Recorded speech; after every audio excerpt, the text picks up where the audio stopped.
نحمده ونصلي ونسلم على رسوله الكريم أما بعد فأعوذ بالله من الشيطان الرجيم بسم الله الرحمن الرحيم رب اشرح لي صدري ويسر لي أمري واحلل عقدة من لساني يفقهوا قولي. حسن اخلاق میں آج ہمارا چیپٹر ہے الظلم، انجسٹس. عربک میں الظلم، انگلش میں انجسٹس، اور اردو میں کیا کہیں گے؟ ظلم ہوگا یا ظلم؟ تو ظلم ہوگا. انسان کی جو تعلیم ہے یا اس کی کوالیفیکیشنز اس کے بولنے سے پتہ چلتی ہے. تو میک اٹ شور کہ یہ ورڈ ظلم ہے. پہلے چیپٹر کا نام اچھے سے پڑھنا سیکھ لیں گے، دین اس کا سٹارٹ کرتے ہیں.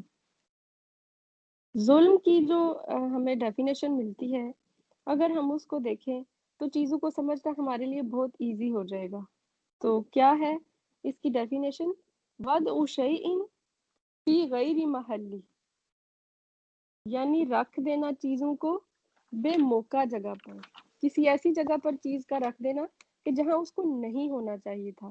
وضع شیء فی غیر محلی، چیز کو اپنی اصل جگہ سے ہٹا کر غلط جگہ پر رکھ دینا.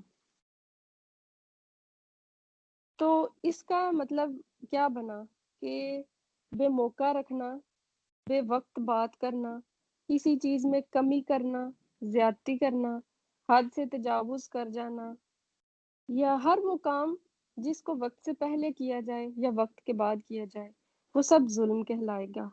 اندھیرے اور تاریکی کا معنی بھی اس میں پایا جاتا ہے. اور ظلم جو ہے وہ یہ ہم سمجھتے ہیں کہ ظلم یہی ہے کہ کسی کو مار دیا، کسی کا مال غصب کر لیا. تو ظلم کی اتنی واسٹ ڈیفینیشن ہے کہ اگر ہم اس کو سمجھ لیں تو ہمیں پتہ چلے کہ ہم تو سب سے بڑے ظالم ہیں.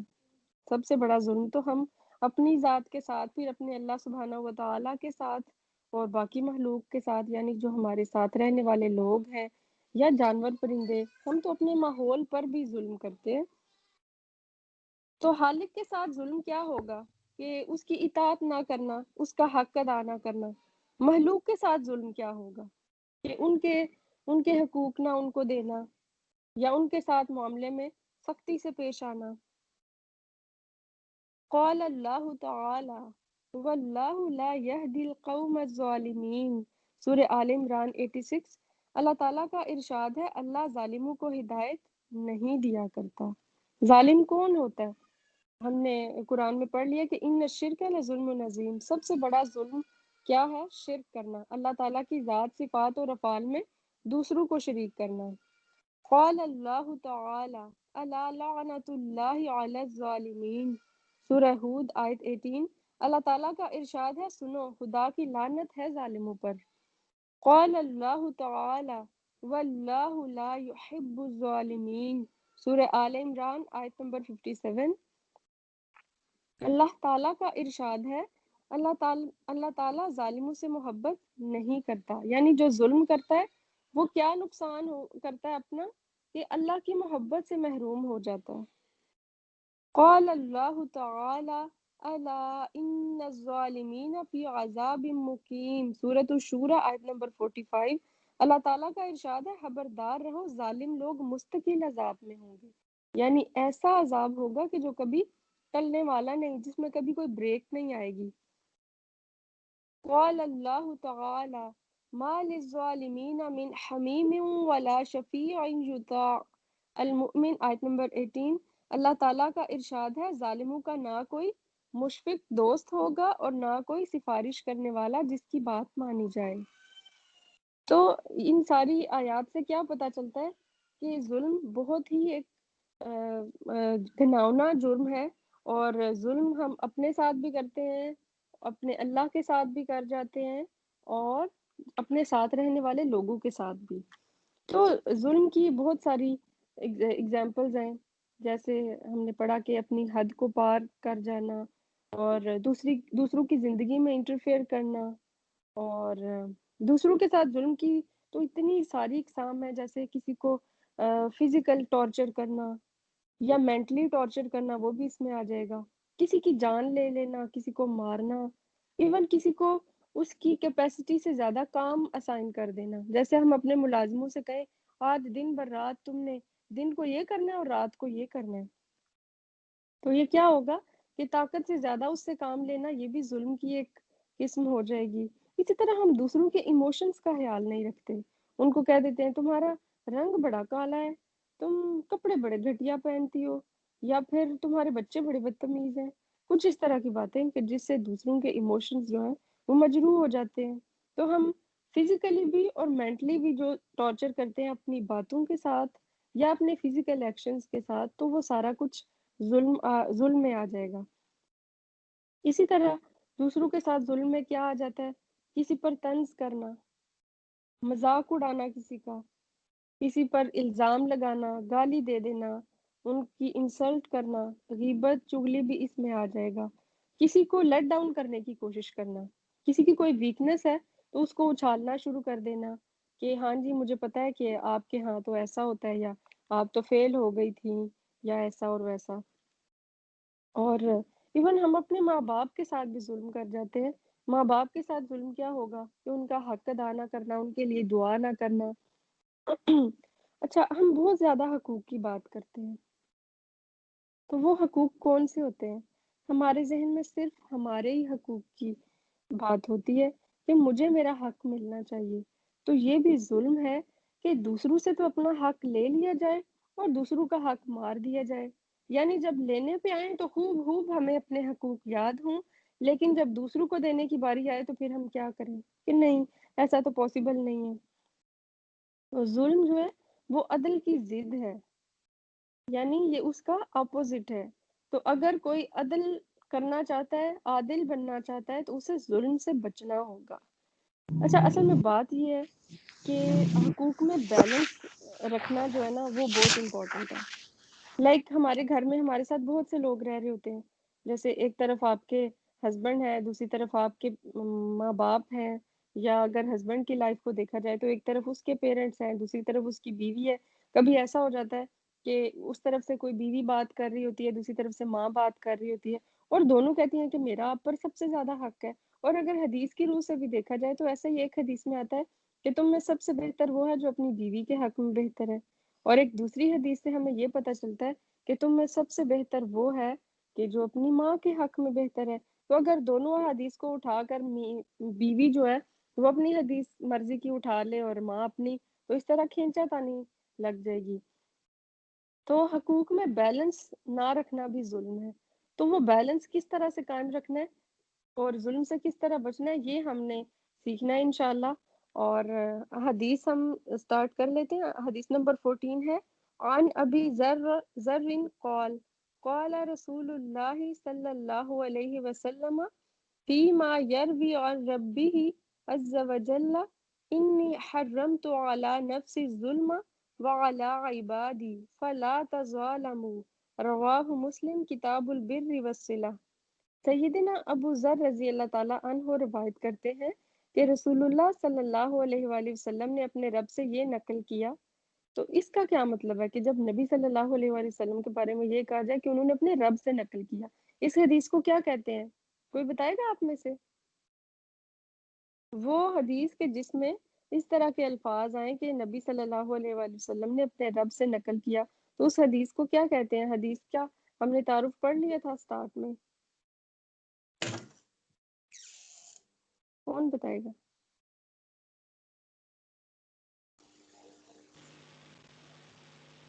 اپنے مائک حدیث آن کریں۔ قدسی۔ حدیث قدسی، شاباش۔ حدیث قدسی کون سی ہوتی ہے؟ وہ حدیث کے جس میں کلام تو اللہ تعالیٰ کا ہوتا ہے لیکن اس کو بیان رسول اللہ صلی اللہ علیہ وآلہ وسلم کر رہے ہوتے ہیں۔ اس میں اردو میں کس طرح سے الفاظ آتے ہیں حدیث قدسی میں کہ نبی صلی اللہ علیہ وآلہ وسلم نے فرمایا کہ اللہ تعالیٰ فرماتا ہے۔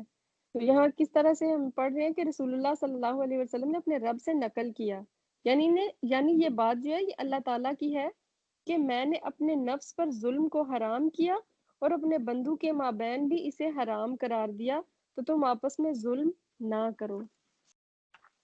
یعنی بے شک میں نے ظلم کرنا اپنے اوپر اور اپنے بندوں پر حرام کیا ہے، نہ تو اللہ کی ذات پر ظلم کرنا ہے اور نہ ہی بندوں پر، اس کو اللہ تعالیٰ نے حرام کر دیا ہے۔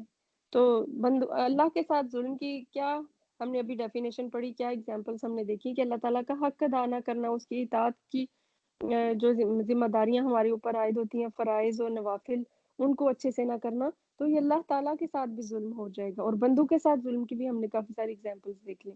اچھا، اس حدیث کو راوی کرنے والے سیدنا ابو ذر رضی اللہ تعالیٰ عنہ ہیں، ان کے بارے میں کچھ دیکھ لیتے ہیں۔ حضرت ابو ذر غفاری، ان کے نام جندب تھا اور ذر ان کے بیٹے کا نام تھا، یعنی یہ ان کی ایک طرح سے کنیت ہو گئی ابو ذر، لیکن یہ زیادہ تر اسی نام سے پکارے جاتے ہیں، یعنی اسی نام سے یہ مشہور ہے، حضرت ابو ذر غفاری۔ تو ذر ان کے بیٹے کا نام تھا اور ان کے قبیلے کا نام تھا غفاری، جو ان کے نام کے ساتھ لگتا ہے، اور یہ وہ صحابی ہیں کہ جن کو خلیل رسول کا ٹائٹل بھی دیا گیا اور مسیح الاسلام بھی کہا جاتا ہے ان کو۔ یہ وہ خوش نصیب صحابی ہیں کہ جنہوں نے 5ویں یا 6 نمبر پر اسلام قبول کیا، اور ان کی والدہ اور بھائی بھی ان کی کوشش سے مسلم ہو گئے تھے بعد میں، اور بلکہ ان کا پورا قبیلہ، یعنی جو غفاری قبیلے سے یہ تعلق رکھتے تھے، وہ سارے کا سارا مسلم ہو گیا تھا۔ اور یہ وہ صحابی ہیں کہ جنہوں نے اپنی بیٹی اور بیوی کے ساتھ مل کر ہجرت بھی کی تھی، اور دنیا سے ان کو بہت زیادہ لگاؤ نہیں تھا، یعنی دنیا سے بے نیاز تھے، دنیا کی محبت ان کے دل میں نہیں تھی، یعنی اس قدر ان کو دنیا سے بے نیازی اور لاپرواہی اللہ تعالیٰ نے عطا کر رکھی تھی کہ ایک دفعہ ان کے کوئی گھر گیا اور دیکھا کہ بہت ہی بے سر و سامانی کا عالم ہے، یعنی گھر میں تو ضرورت کا سامان بھی نہیں رکھا ہوا۔ تو کسی نے کہا کہ یہ آپ نے اپنے گھر کا سامان کہاں کیا، گھر میں سامان کیوں نہیں ہے؟ تو حضرت ابو ذر غفاری نے فرمایا کہ اپنے اب دوسرے گھر بھیج دیے جو آگے ہیں۔ آپ کو بات کی سمجھ آئی؟ یعنی اپنے دوسرے گھر بھیج دیے جو کہ آگے ہے، یعنی وہ میں نے صدقہ کر دیا، آخرت میں بھیج دیا۔ تو وہ کوئی سادہ لو آدمی تھا، اس کو سمجھ نہ آئی کہ انہوں نے سمجھا شاید کہیں اور کوئی دوسرا گھر بھی ہے، تو انہوں نے کہا کہ کچھ تو ادھر بھی ہونا چاہیے تھا، یعنی جہاں آپ رہ رہے ہیں وہاں بھی ضرورت کی چند چیزیں تو انسان کو اویلیبل ہونی ہی چاہیے۔ تو پھر انہوں نے فرمایا حضرت ابو ذر غفاری نے کہ گھر کا مالک ہمیں یہاں رہنے نہیں دے گا۔ اللہ اکبر! کتنے سادہ سے الفاظ میں کتنی گہری بات کر دی کہ گھر کا مالک جو ہے وہ ہمیں یہاں رہنے نہیں دے گا۔ ایسے لگ رہا تھا کہ جیسے وہ کسی کرائے کے مکان میں ہے اور کوئی ان کا دوسرا گھر ہے، تو انہوں نے شاید سامان ادھر بھیجا ہوا ہے، اور جب اس نے کہا کہ کہاں ہے آپ کا سامان، تو کہا دوسرے گھر بھیج دیے، یہاں کیوں نہیں ہے؟ کیونکہ یہاں جو گھر کا مالک ہے وہ ہمیں رہنے نہیں دے گا۔ یعنی کب تک جئیں گے ہم، کتنا سامان اکٹھا کر لیں کہ کب تک یہاں اس کو استعمال کرتے رہیں گے؟ مالک تو ہمیں اپنے پاس بلا لے گا۔ یہ وہی بات ہوئی نا کہ سامان 100 برس کا پل کی خبر نہیں۔ ہمارے گھروں میں تو کوئی آئے تو دیکھے، ہماری تو 7 نسلیں بھی اگر کچھ نہ خریدیں تو ہمارے تو کچن کے اندر چھوٹی چھوٹی ٹوکریاں اور چھلنیاں ہی ہماری مدرس نے اور ہم لوگوں نے اتنی اکٹھی کر لی ہیں کہ بس وہی، وہ ہماری ٹیچر کہا کرتی تھی، آپ یہ دیکھیں کہ آپ کی لیگیسی کیا ہے، آپ کیا چھوڑ کر جائیں گے، آپ کا ورثہ کیا ہے۔ جب ہم مریں گے تو کیا نکلے گا؟ وہ پرانے سٹائل کے کپڑے اور وہ ٹوٹی ہوئی بوتلیں اور ڈھکن، وہ نکلیں گے ہمارے ورثے میں سے۔ تو کچھ ایسا کر جائیں، کچھ ایسا چھوڑ کر جائیں کہ جب ہم چلے جائیں تو ہمارے بچے اس سے فائدہ اٹھا سکیں۔ اسی لیے جب میں آپ سے کہتی ہوں کہ آپ اپنی تفسیر کے نوٹس، اور یہ اب ہم نے حسن اخلاق سٹارٹ کیا ہے تو اس کے نوٹس مست لیا کریں، تاکہ جب ہم مر جائیں یا جب ہم خود بھول جائیں تو بعد میں لیٹر آن، جیسے اب میں اپنے نوٹس پڑھتی ہوں تو مجھے بہت ساری ایسی چیزیں ہیں کہ جیسے میں کہتی ہوں میں نے یہ لکھی ہوئی ہیں کہ کیا کبھی میں ایسا بھی سوچتی تھی، یا ان پر بھی مجھے عمل کرنے کا میں نے تہیہ کیا تھا، لیکن انسان بھول چوک کا شکار ہو جاتا ہے، تو وہ چیزیں دوبارہ ریمائنڈ کرنا بہت ضروری ہوتا ہے۔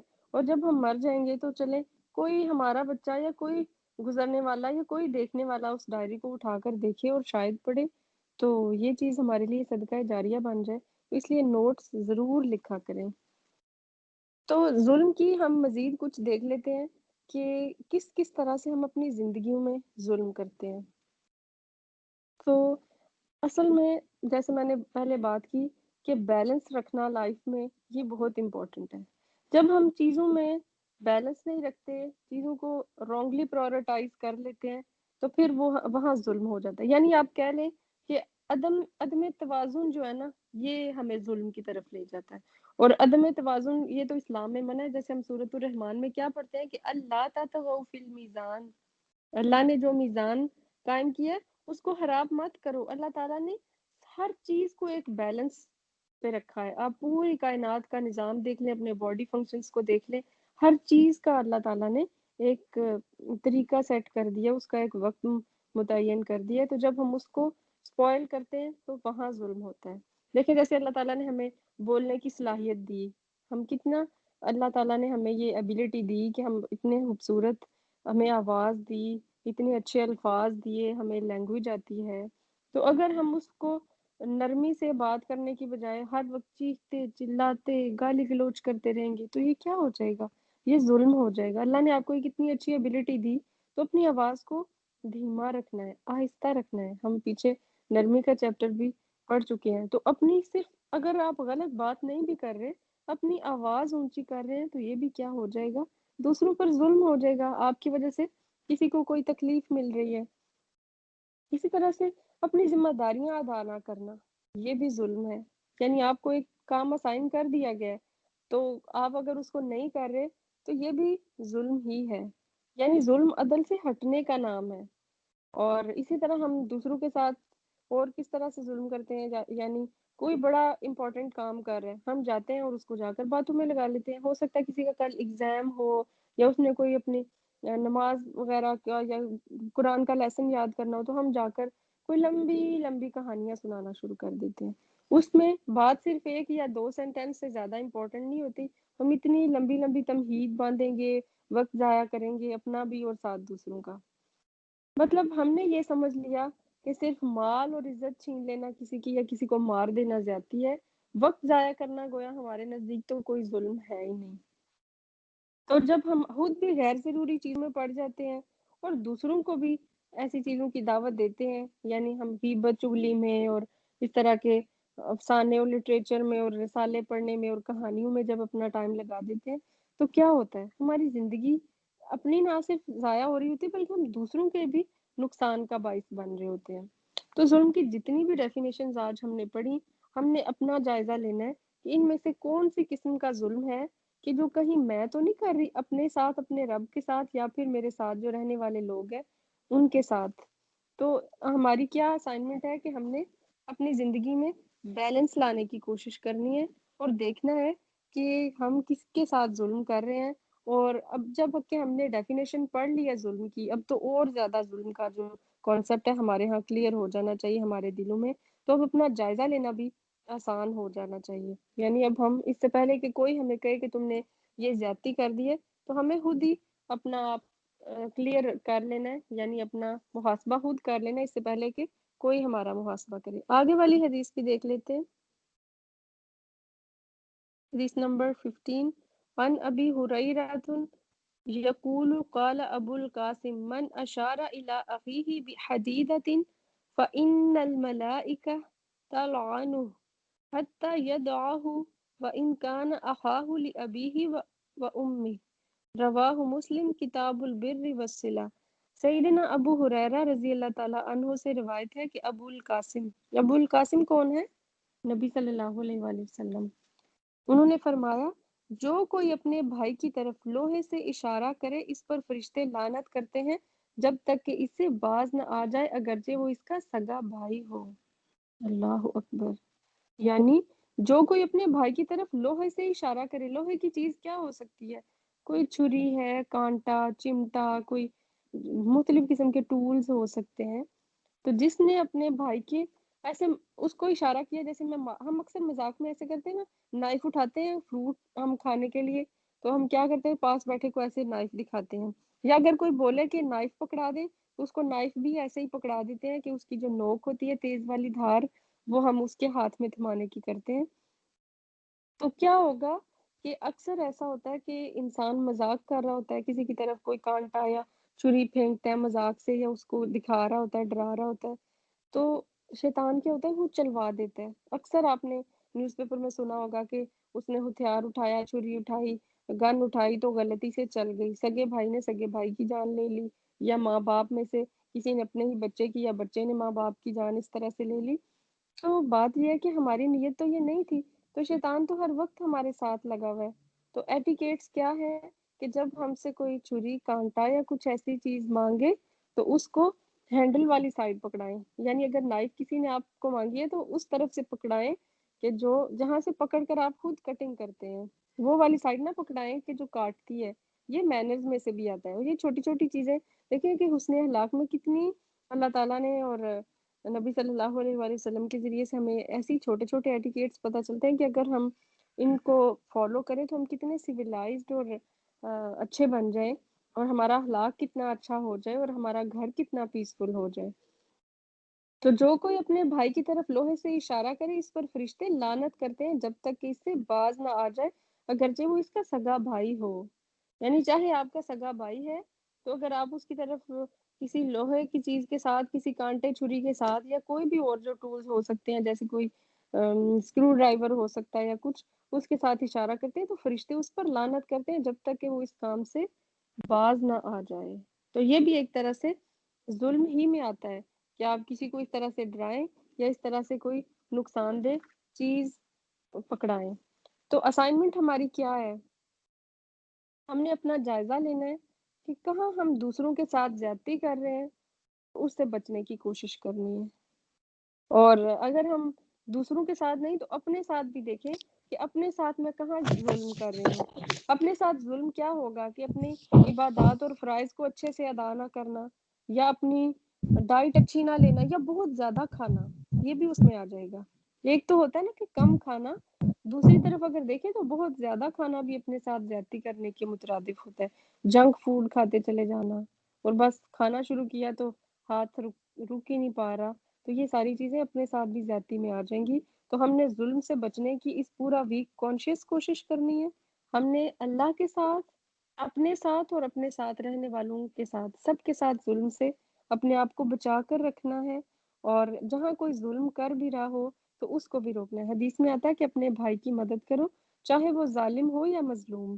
تو صحابہ نے پوچھا کہ مظلوم کی تو ہم ہیلپ کریں گے تو ظالم کی کیسے کریں گے؟